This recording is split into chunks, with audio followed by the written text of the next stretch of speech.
طه ما أنزلنا عليك القرآن لتشقى إلا تذكرة لمن يخشى تنزيلا ممن خلق الأرض والسماوات العلا الرحمن على العرش استوى له ما في السماوات وما في الأرض وما بينهما وما تحت الثرى وإن تجهر بالقول فإنه يعلم السر وأخفى الله لا إله إلا هو له الأسماء الحسنى وهل أتاك حديث موسى إذ رأى نارا فقال لأهلهم كثوا إني آنست نارا لعلي آتيكم منها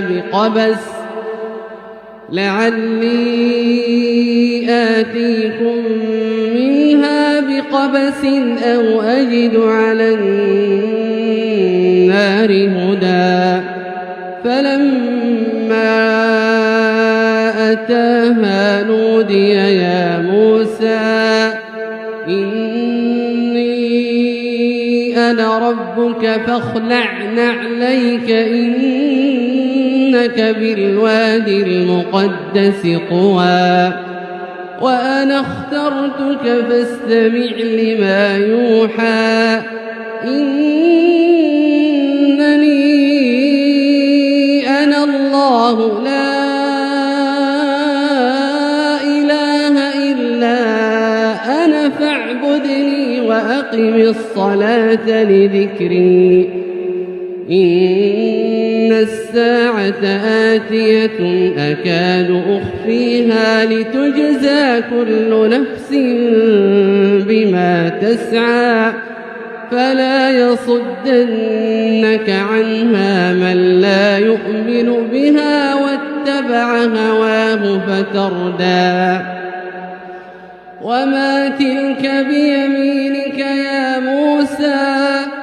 قال هي عصاي أتوكأ عليها وأهش بها على غنمي ولي فيها مآرب أخرى قال ألقها يا موسى فألقاها فإذا هي حية تسعى قال خذها ولا تخف سنعيدها سيرتها الأولى واضمم يدك إلى جناحك تخرج بيضاء من غير سوء آية أخرى لنريك من آياتنا الكبرى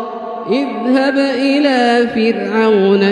إنه طغى قال رب اشرح لي صدري ويسر لي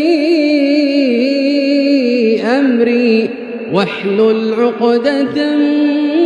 من لساني يفقه قولي واجعل لي وزيرا من أهلي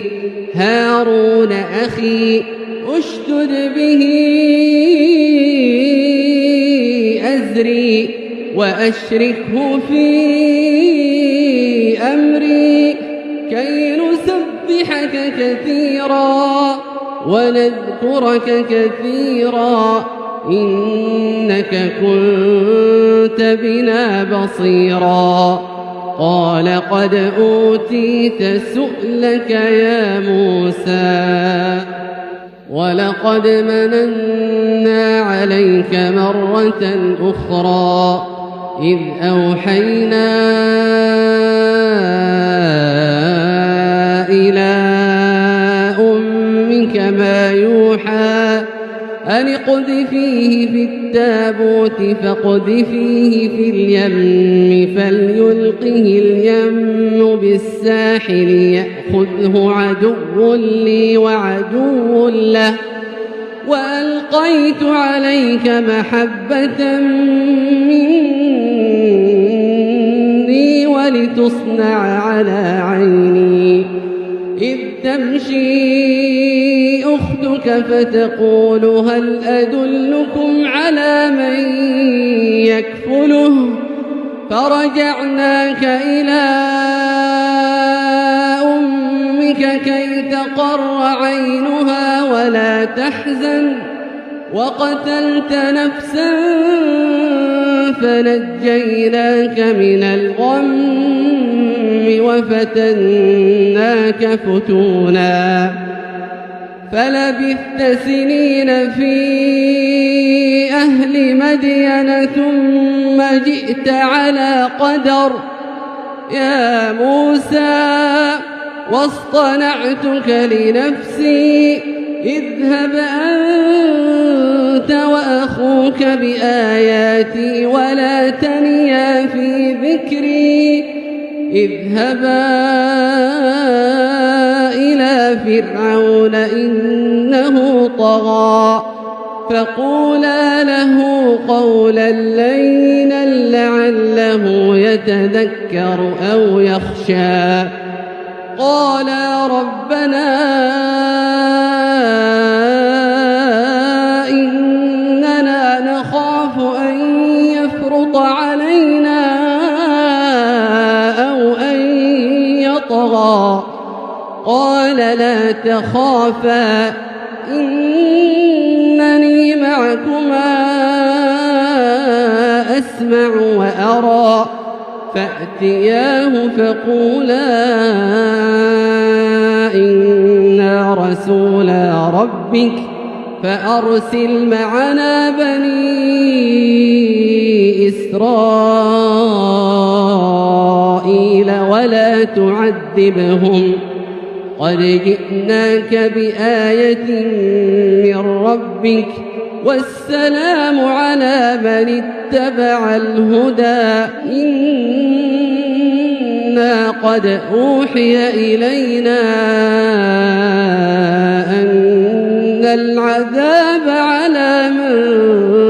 كذب وتولى